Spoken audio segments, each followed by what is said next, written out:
Time for another Red, Gold, and Bold podcast with you as always, Jeff Chadiha, Sam McDowell, Soren Petro, as we are reviewing our predictions before the year. As we look ahead to the draft, free agency, all the things that are going on. We're looking back at why the season was what it was, why we got it right, why we got it wrong. We'll break down the AFC, the NFC, and our bold and daring predictions. It's coming up right here, right now on the Red, Gold, and Bold. You are listening to the Red, Gold, and Bold podcast, the most in-depth analysis of the Kansas City Chiefs on planet Earth, breaking down the Chiefs like no one else can. Red, Gold, and Bold is hosted by Jeff Chadiha, Sam McDowell, and Soren Petro. Jeff Chadiha is a senior columnist and on-air personality for the NFL Network and NFL.com. Sam McDowell is a columnist for the Kansas City Star. Soren Petro is the afternoon drive host of the program on Sports Radio 810 WHB in Kansas City. The Red, Gold, and Bold podcast is proudly brought to you by Gann Asphalt and Concrete, Kansas City's nationally recognized full-service paving and pavement maintenance contractor, making parking lot problems disappear in Kansas City since 1994. Free consultations, no commissions, in-house crews, and every project comes with a written warranty. Find them online at GannAsphalt.com or call 816-484-3338. Gann Asphalt and Concrete, one contractor, all things parking lot.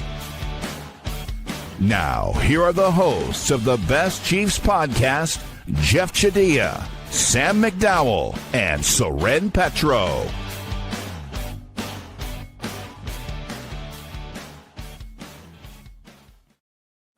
All right, thank you very much, Curtis. Let's talk about the AFC, the way it was versus the way we thought it would be, gentlemen. I'll give you the results, what we predicted and how it compared to the results. All of us had the Buffalo Bills in the AFC East. Of course, the Patriots won it. Bills did make the playoffs from that standpoint. Ravens, we all had for the AFC North. They didn't even make the playoffs. The Steelers won it at 10-7. Texans, you guys had. Yeah. What's that? Came down to a field goal, right? Last game of the season, we all lost that one. Yes, it was close. Houston Texans in the AFC South. For you guys, I did have the Jaguars. I got that one right, which I needed to because I got a lot of other things wrong. We all blew it on the Chiefs. Our wild cards, Jeff had the Broncos and Chargers right. Missed on the Bengals. Had the Broncos, of course, won the division, but he had them right in the playoffs. Sam, you were the only one to get the New England Patriots in there. You also had the Broncos, missed on the Bengals. I missed on the Bengals. I had the Chargers and Broncos. So the highlights, you having the Patriots, Sam, me having the Jaguars. That's where we were kind of sneaky on that, but all of us having 4 playoff teams. As you look back to what we thought it would be and what it ended up being, Jeff, what jumps at you? Well, certainly one of us thought New England was going to be better than what they were, and you saw the Jaguars. I thought the AFC West was going to be strong, and so that's one thing I do think I got right here. I didn't see the Chiefs falling, but I felt good about the Broncos, and I felt good about the Chargers. I think I'm going to be a recovering Bengals-aholic moving forward because I don't think I will ever get back on that bandwagon again for a while here because I think that was – 3 straight years, no playoffs, Joe Burrow getting hurt, all the defensive issues. I thought back in 2021 they'd be around for years to come, and I just don't think I can ever pick them again based off how this year went and my high hopes for them being dashed pretty fast. I'll go you a step further. I think how this year went, I look forward to Joe Burrow succeeding Matt Stafford as the quarterback of the Rams. I think that's right. I think Joe Burrow, it doesn't think the Bengals are ever going to get there again. What jumped at you about the AFC, Sam? Yeah, it had the turnover that a year before did not. And I recall when we did this exercise really struggling to find 7 playoff teams out of the AFC. And that did come to fruition. Like the AFC had a really weak year compared to the NFC, where the strength of the league was this year. And look, I mean, I'd love to say I saw New England being, a number 2 seed overall. The main reason I picked New England is they had a historically easy schedule. And you have to factor that in when making these selections. And it wound up that way too. Their schedule was twice as easy as every other team in the league, according to the DVOA metrics on it. And it continued into the playoffs. It continued into the playoffs. Exactly what I was going to say is like, you could say, okay, yeah, but once they get to the playoffs, they make the Super Bowl. But look at what they did in the playoffs. I mean, they did play really well against the Chargers, but then They get the bonus of playing C.J. Stroud in terrible weather, and he's not a great quarterback to begin with. I mean, Drake May doesn't play well in either of those two games. They win. They get the Broncos with a quarterback who has thrown 0 passes all year long, and then they face a real team and they just get swamped in the Super Bowl. So I think it is the reason that the Patriots snuck it. I don't view that as some big miss for you guys, even though the Patriots made the playoffs. I think they got the favoritism of the schedule. And look, they took advantage of it, and the league's probably going to be tougher for the Patriots a year from now. Yeah, I think one of the big takeaways for me, DeMeco Ryans solidified his spot. I mean, there's a lot of teams that kind of come from nowhere to make the playoffs, and then they regress back. I mean, he is proving to be the real deal as a coach, because it's not that CJ Stroud's lighting it up. I mean, I think some people who might have thought that the Texans were going to become consistent thought it was going to be because of the quarterback, was that this is the new Patrick Mahomes. That hasn't been the case. To me, it's been the coach that's guided him. So I give great credit to DeMeco Ryans, and I was counting on a regression from the Houston Texans, and it just wasn't there. The regression of the Texans was, I'd love to sit here and beat my chest and tell you that not only did I like the Jags, I liked them to win 13 games. I think I had the Jags winning the division at like 9-8. Like, that's what I thought this division was going to be, not the way that the Jags went out and got it. But I do like, and I think one of the things the Jags, say about making the playoffs, is the first year coach thing. I mean, it is a thing, especially if you take over a bad team. A lot of times you're taking over a bad team that's been picking high for a few years. So they've actually assembled some talent. They're just not well coached. And if you can come in there and coach them well, everybody responds. Well, he's a great coach, first of all, but they didn't even get their top 5 pick this year. I mean, Travis Hunter missed the second of the year, and they still performed the way they did. I do think Liam Cohen's a great coach, and so I think the Jaguars are going to be formidable for a little while in that division, because I still think if we did this exercise today, we'd all say we got to pick one of these teams to win the AFC South again. I mean, literally none of us had 2 AFC South teams making it. You had the Jaguars, to your point, at the expense of the Houston Texans. I think certainly one of the surprises is that the South was as strong as it was this year, because they're both raising to at one point too. Yeah, I thought just and because of the divisions, we didn't really have the AFC playoffs going that way. I think the other thing that we have to come around, not that everybody in Buffalo needs to hear it again, but how just utterly disappointing Buffalo was, Jeff. I mean, they got there, to their credit, which the Chiefs and Bengals and Ravens didn't. But this was their year. This just underscores again when we see what ended up making it, that the New England Patriots got there by default. I think they'll be back, because Mike Vrabel's a good coach, and I think the quarterback's good. But like the Buffalo Bills, as we look at this, it just underscores again how much they squandered the AFC. Yeah, and it just speaks to the fact that it's a year-to-year league now. And I think sometimes we look at the Tom Brady, Peyton Manning, and Drew Brees era and everything that came before that. We expect good teams to be good all the time. And the Bills were a good team, but they weren't a great team. And it's just so much harder now to sustain greatness, or to keep rosters at a high level. And just those teams that have those big money quarterbacks, and there's a lot on this list that had them, they all had some flaws, and those flaws became more glaring as the year went on. And not surprisingly, a lot of them had defensive flaws. Yeah. And New England new to the party, Jacksonville new to the party. The others, the Broncos and Chargers were there the year before. The Bills were there the year before. The Texans were there the year before. The Steelers have been hanging around. It was kind of like it was the old guard, but not the first tier old guard. It wasn't Harbaugh and Reed. It was guys that have been around, and then a couple of upstarts. So I mean, I think there's the potential for this to turn over quite a bit next year as well, right? Unless a lot of people are going to have the Chiefs bouncing back, like that. That's always a popular one. Oh, they'll be back. We've spent a lot of time talking about the Chiefs, and this season, I think it's important for the Kansas City Chiefs organization to understand they were 6-11 for a reason, right? Like it isn't a fluke. Like that's the other thing, is like they were far from the top.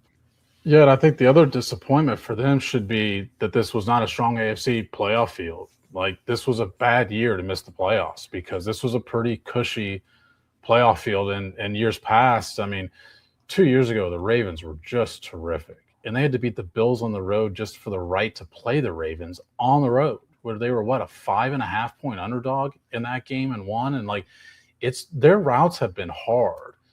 I don't think any of us, we just talked about the Patriots route. I don't think any of us would have considered this route all that difficult this year, relatively speaking, knowing what the Chiefs had gone through over the previous 7 years. I mean, this is – I think that the pendulum has swung to where you've seen the NFC a lot stronger this year than you saw the AFC.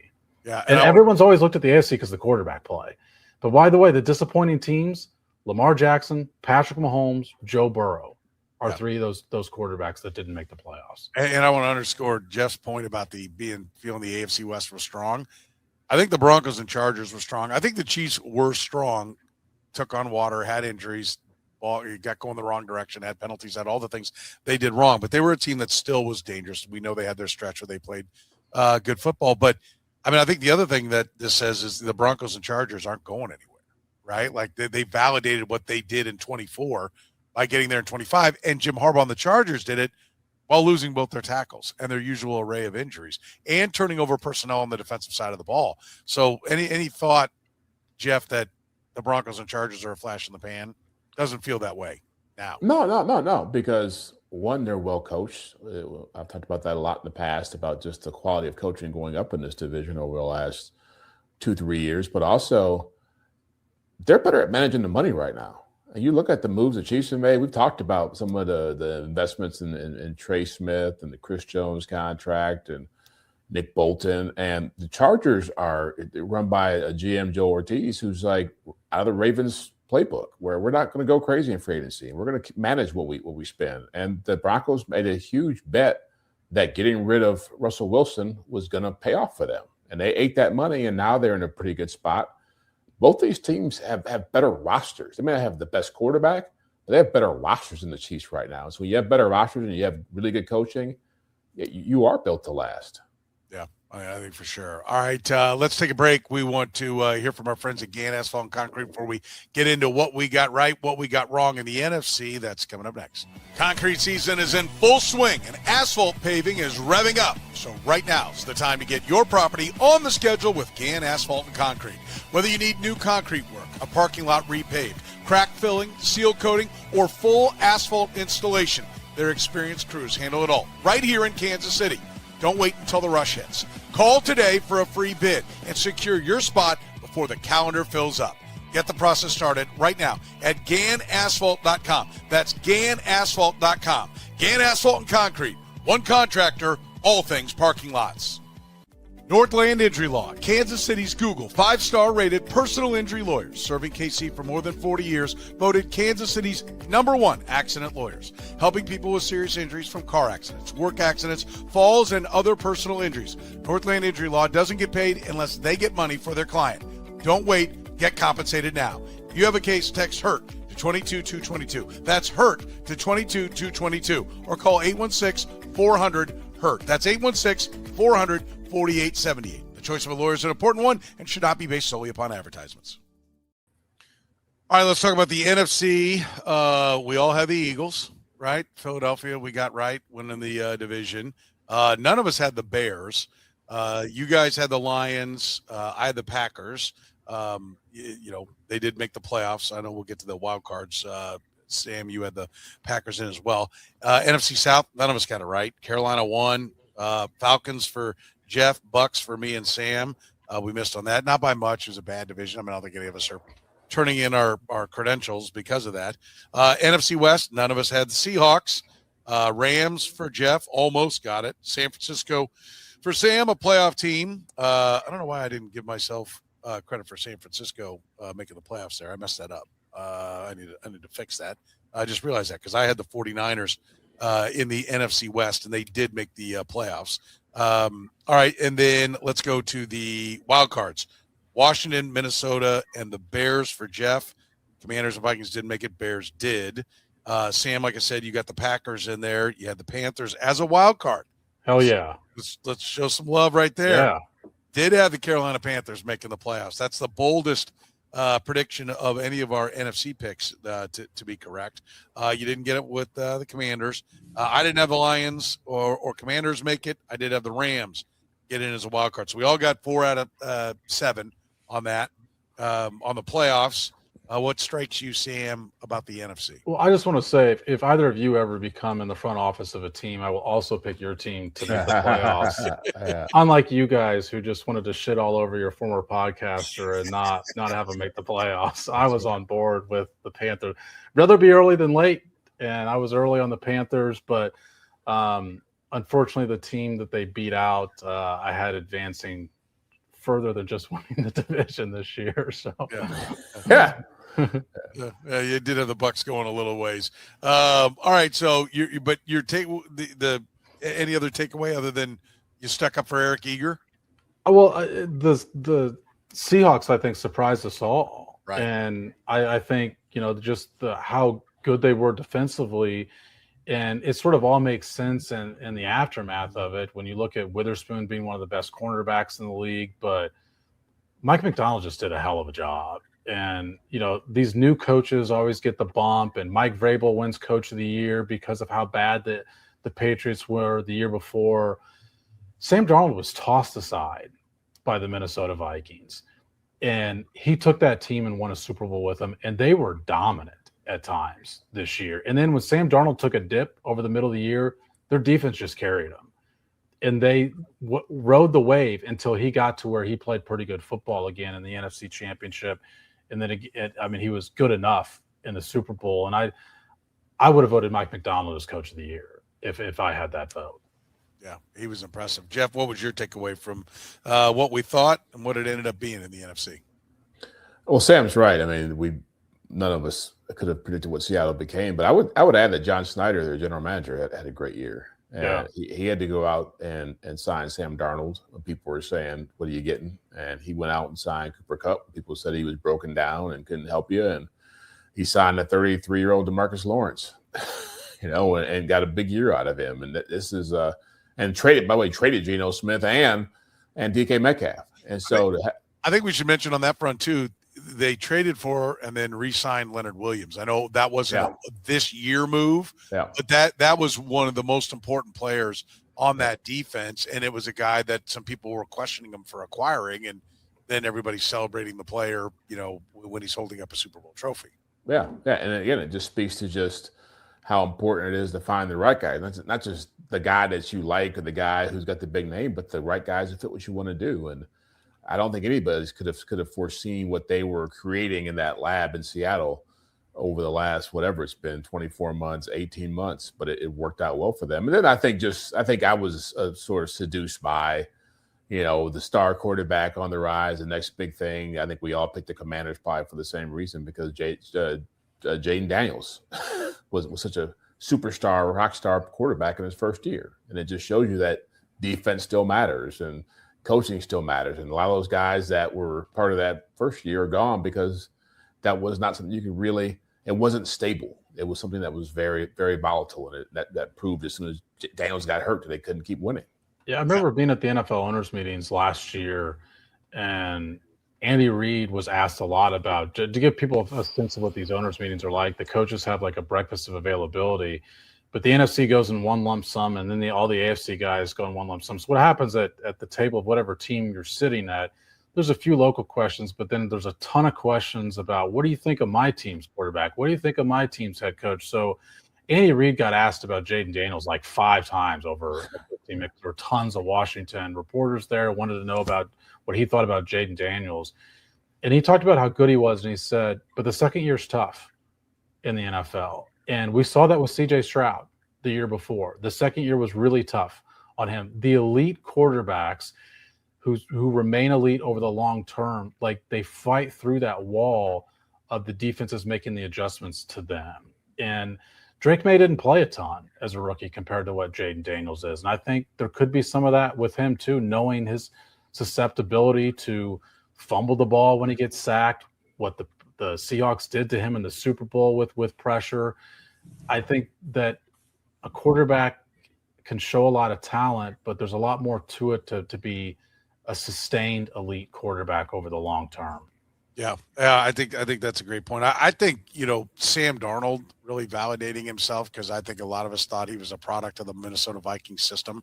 I give great credit to him, and I give great credit to the coaching there in Seattle, and it's one of the reasons why the offensive coordinator ended up being the Raiders head coach, is because I think most people thought regression, right? Like he's not with the genius, and he's going to regress, and instead, and his numbers did regress.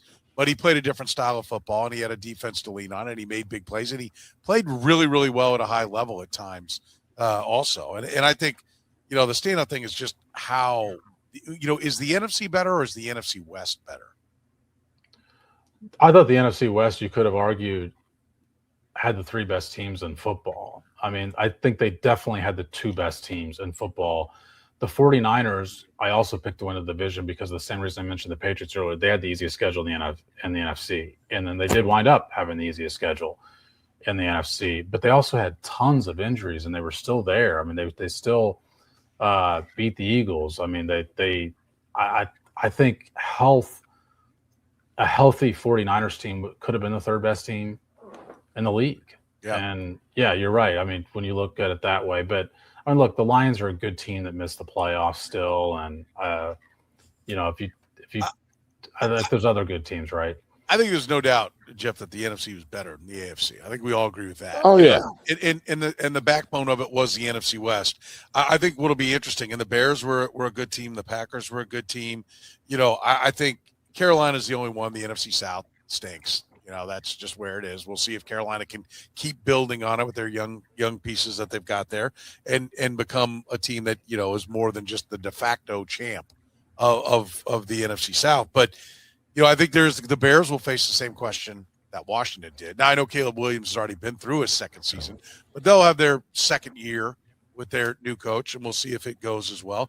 I do think there are questions about Dan Campbell now without some of the coaching staff, right? Like he's got to bounce back and get that right. So I think this year showed us that, every year is a challenge. Sustained success is hard in this league. It also should make people appreciate what the Chiefs did for 7 straight years, making the AFC Championship year. Yeah. Absolutely. Yeah, and I would even say the NFC, you talk about being the best league. I think the best conference, I think it's the most, I think as far as the depth of coaches and front office is, and I think aggression is. I think I see way more teams in the NFC being willing to make big trades, make maybe riskier moves. I think about Darnold going to Seattle. I think about Green Bay going after Micah Parsons. I think about all the stuff Howie Roseman does in Philadelphia. Obviously the Rams are talking about making a big move now in the offseason, and they went and got Stafford. I mean, I just think over there the mindset is, we're trying to win right now, and we're going to go after it as hard as we can. And I think in the AFC, it's more about, we got Patrick Mahomes, so we've got Lamar Jackson, we've got Josh Allen. We'll just build around those guys and we'll make moves, but they won't be nearly as blockbusterish as what you see in the NFC side of things. I think that's a good point, because you mentioned a number of 30-somethings in there. It does seem like there's been kind of like everyone's trying to build a dynasty in the AFC, and the NFC is like, let's just zig while everyone else zags, and let's win one. Yep. We'll worry about being a dynasty after we get one. Everyone's trying to recreate Patrick Mahomes maybe over in the AFC and what the Chiefs had. In the NFC, like the Eagles are all in with their contracts. They'll do whatever it takes. The future be damned. We'll do what it is. The Lions we're all in. Hey, what we think we need to do is run the ball and improve our defense. They take a running back and a linebacker in the first round a couple of years ago. Everybody criticizes them. They're not afraid to be, I like how you put it, aggressive, but I'd also say bold. Yeah. Bold and going against the norm of what else has been going on in the NFL. I think that's been a part of their success as well. Yeah, no question. I mean, you look at even the quarterbacks. I mean, the middle class of quarterback, we always talk about that coming around again, started with the NFC teams. It's like Baker being over there and Darnold. And, I know that Jared Goff is more highly paid now, but I think that you look at the quarterbacks on that side of the NFL, and most of those guys are not elite, but their GMs and their coaches understand that about them and get the most out of them. Yeah, I mean, is this just going to be, Sam, a one-off when we talk about the quarterbacks that were in the Super Bowl? I mean, Drake may go on to, Tom Brady wasn't Tom Brady the first time he went to the Super Bowl. Either was Kurt Warner. There was like, look at these quarterbacks. Do we see new wave of quarterbacks, or do we see this is, the Trent Dilfer, the Brad Johnson little window here as some of the dynastic teams reload? Well, I mean, look, the teams we missed on, that's a large reason why, is because we didn't have faith in the quarterback. I mean, you miss on the Seahawks. I mean, like I said, the Vikings, an NFL team that had him for 17 games and a good season, still said, that's not the guy we want on the team. I mean, you look at the Bears, there were tons of questions about Caleb Williams after his rookie year. So I think a lot of this did come into questions about the quarterback play, and that's the reason you miss on teams. I mean, I picked the Panthers to make the playoffs. I'm sure one of the reasons you guys did not was Bryce Young sitting there, not having faith in the second half of his year, the year before, suddenly being something that lasted. And by the way, the Panthers' offense wasn't even as good as it was the year before. I mean, they largely made the playoffs because the NFC South stunk. And look, somebody's got to take advantage of that, and they did. They deserve credit for that. They improved a lot overall. Yeah, they did. All right, our bold and daring predictions for the NFL. We will get into that after you hear from our friends from Italian Delight. Italian Delight was the first restaurant to bring true New York-style pizza to Kansas City almost 50 years ago. They sell whole pies or pizza by the slice, or enjoy their classic strombolis, calzones, and sausage rolls. Sandwich lovers, check out their lineup of hot and cold subs, the combo, the meatball, or the Philly cheesesteak, just to name a few. And don't forget the pasta. Their famous lasagna and classic chicken Alfredo always hit the spot. If you're hungry for lunch, check out their daily lunch specials, starting at under $10. Italian Delight can even cater your next work function or party. Dine in, carry out, or delivery, it's Italian Delight. Located just 3 minutes east of Kansas Speedway at 8145 State Ave in KCK. Check out the menu and order online at ItalianDelightKS.com. Kansas City's own Italian Delight. Gann Asphalt and Concrete is looking to grow their team. If you have heavy construction foreman experience with heavy equipment, asphalt or concrete labor, or just want to learn a new trade, contact Gann Asphalt and Concrete to join their team today. Top of the market pay, company provided insurance, and paid time off and holiday pay are just a few of the great reasons to join Gann's expanding team. Learn more about this great opportunity with Gann at GannAsphalt.com/careers. That's GannAsphalt.com/careers. Gann Asphalt and Concrete. One contractor, all things parking lots. All right, bold and daring predictions for the NFL. We'll speak for our own picks, and then maybe the other two of us will take shots. We'll start with Jeff's. Jeff had Daniel Jones will win Comeback Player of the Year. Christian McCaffrey won that. Ashton Jeanty will become the first rookie to rush for 2,000 yards. He came up short on that. CeeDee Lamb will break the NFL record for single-season receptions. Jeff, your thoughts? Well, I felt pretty good about Daniel Jones until you had that in the bag midseason. Yeah, that was rolling. It was a runaway, and then it just all fell apart, and he tore his Achilles. But to me, the mindset behind that was I'm a big Shane Steichen fan. I believed in what they had around the quarterback in Indianapolis. And I thought that, like a lot of these guys who end up leaving bad situations and rookie deals, that Daniel Jones had a chance to prosper somewhere else. And so I was kind of riding the train of Sam Darnold and Geno Smith and Baker Mayfield. It didn't take it all, didn't get me all the way home, but I felt good about that. The Jeanty one was, I thought Pete Carroll had something left in the tank, that he would be a good coach. And I never saw Chip Kelly coming. I never saw how bad the Raiders could be. And CeeDee Lamb, I didn't see George Pickens coming. I still feel good about that one if George Pickens doesn't show up in Dallas and become a dominant player. That's my thought. Is I think you were pretty. Yeah, I actually think that prediction looks better because of how much George Pickens played. I mean, they fed him the ball. He had 100+ catches. Yeah. I mean, so I think, but I mean, Lamb was halfway there. 51% of the way there. Well, and which is better than Ashton Jeanty getting to 2,000. Now I want to. Not quite halfway there. Yeah, not quite. That's what I'm saying. I want to be clear. We give these predictions as bold and daring, not likely, and so. The idea is to try to look and see what could be something that nobody sees coming. Our success rate is always low on these. We always give them, and just like our predictions, we always review them. We don't just let them go off into the nether region. Yeah. We come back and we talk about it and the lessons you learn from it. The reason you do this for fans that are out there is it's a learning experience. It helps you understand the NFL better. And I think then you go back and because like I think Ashton Genty, I think it's great that that's on there because everyone thought this guy's a can't miss running back. He's going to be a stud. Well, guess what? There's more to it, right? There's more to it than just drafting the guy and throwing him out there. And the Raiders missed on that. So yeah, I actually think 2 of the 3 you did really well on, and one's a great learning lesson. I'll give him Daniel Jones. Which is the second one we're giving him now? Well, no, I'm not giving it to him, but I don't think the way George Pickens turned out. But I mean, CeeDee Lamb had 75 catches. Yeah, the record's like 150. Yeah, but my point is they did feed a receiver.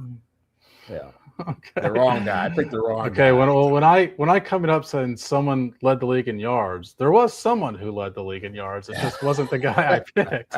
Yeah, well, but he was on that team. I don't know. I just don't think that's that bad. I mean, for again, a bold and daring prediction. I mean, because I think those are bold. Like I think Jeff wins the award for most bold and daring. I'm looking at what mine are. Mine are fine. I think mine are pretty bold. I think I've got definitely 2 of mine are pretty bold. Not the first one. The other 2, I mean, I'm picking a single player to lead the league in yards. Yeah. All right, let's go with yours. Mike Tomlin's 19th season is his first losing season, and they lose 10-plus games. He went 10-7, and they won the division. Bucky Irving leads the league in total yards.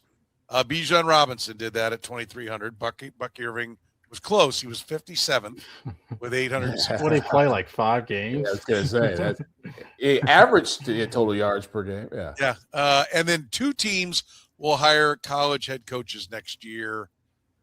They hired none. What do you Freeman think? was close. I did think Marcus Freeman was going to get a job. Really? Yeah, I think Freeman was the guy. Freeman was the guy I thought could leave. And I've actually got my notes here, and I had on Tomlin. I had choosing between it was his last season or first losing season. I didn't feel like saying it was his last season was bold and daring enough because to Soren's point, these are supposed to be bold and daring. I think a lot of people probably would have said Mike Tomlin was probably on his way out in Pittsburgh. So with losing season, this is the case with CeeDee Lamb and Daniel Jones as far as what we're on Jeff's picks as well is like when you start getting into individuals, you're really dependent on health when you're saying they're going to be great. And one of your picks for that reason, Stren, was probably a lot smarter because you're picking the under on a player rather than picking somebody to have major success instead. And by the way, I still bombed it. I still didn't get it. I wouldn't say bombed it. I think you're pretty close actually on that one. But 3 losers. I think 3 losers, but you're Bucky Irving per game. I mean, Bucky, you're right. The injury factor in picking any one player to do something is pretty tough. The Mike Tomlin was born out of your hatred for the Steelers. It was. I had to pick some anti-Steelers. Aaron Rodgers. That was part of it.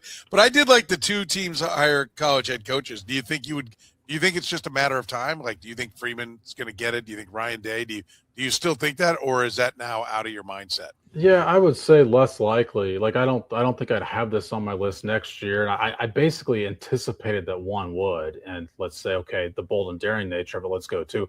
I thought it seemed like a year that Marcus Freeman would make the jump.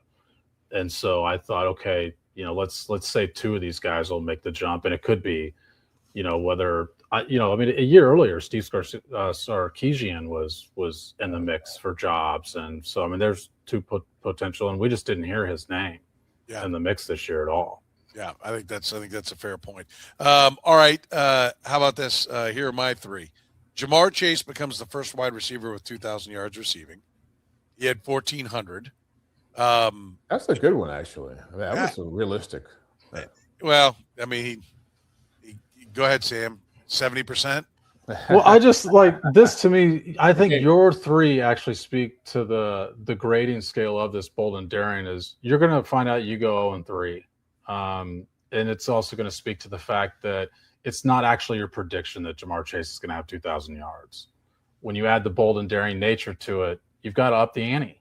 Yes. You can't say he's going to have a 1,500-yard season. Yeah, exactly. That's neither bold nor daring. Yeah, I mean, you've got it. I think, none of us even would predict 1,500, but, 1,400 yards for a wide receiver is a pretty good year, and didn't have his quarterback. So the injuries play into that one again. And that's the thing. I mean, I think I might come back with that one next year, right? Like, while he's for about one more year, and then he's probably getting old. But yeah, I think if Joe Burrow's around, I think he's got a legitimate shot to get there. Yeah.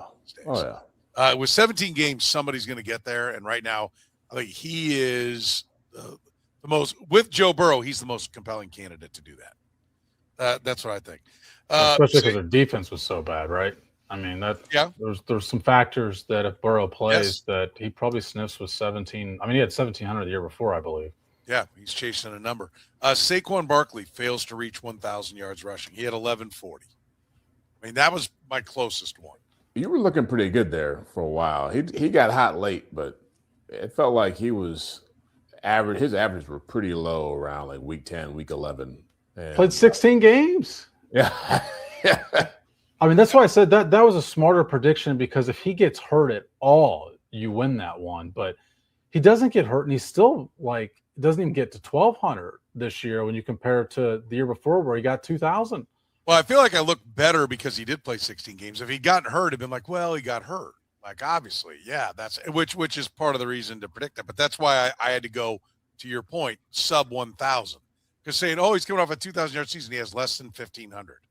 Well, so does almost every running back. That wouldn't be bold and daring. It's getting under 1,000 that made it bold and daring. And then, I don't want to say a big whiff, but, it's tough to say a guy had 14 and a half sacks. Be disappointed. But Aiden Hutchinson, I had getting 20 sacks. He ended up with 14 and a half. He did not have – I thought he was going to have the Myles Garrett year. That's what I thought he was going to have. And, so Detroit. Yeah, and he didn't. And by the way, both Sam and I had him as our pick for Defensive Player of the Year. And so we were both feeling that kind of dominant year. Very good player. Very good player. Very good year. But it wasn't the kind of dominant one that I really kind of thought it would be. Yeah. That's what jumps at me from that. So listen, like we said, we deliver the goods, right? We make our predictions, we face the music, and we learn from it. And then next year we go 9-0. That's right. Do we all think that? That's right. Yeah. You go 9-0. You have to be bold and daring, right? Yeah, that's right. That's right. I'll be bold in predicting what we'll do. I'll predict Mike Tomlin to have a losing season even when he's out of the league next year, probably. I like it. I think that works well.